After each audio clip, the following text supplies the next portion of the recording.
How to see saved passwords in Google accounts. Hi guys, let's get started immediately. Now guys, the first thing I like to do is to be on my Google application.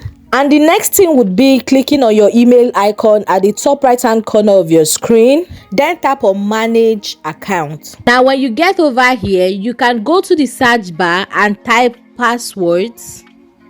And then you want to tap on password manager. Now these are the list of sites that you have their passwords saved to your Google account. Now guys, let's say we want to see the saved password for Amazon.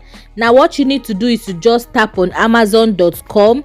Now it needs some level of verification, so for this I'm going to be using my fingerprint. Over here you can actually view your passwords, you can edit your password, and you can also delete your password. Now for the sake of this video, to see saved passwords in Google account, you just need to tap on the view icon. You can also copy that password and then paste it wherever you want to paste it. Now guys, this is exactly how you can see saved passwords in Google accounts.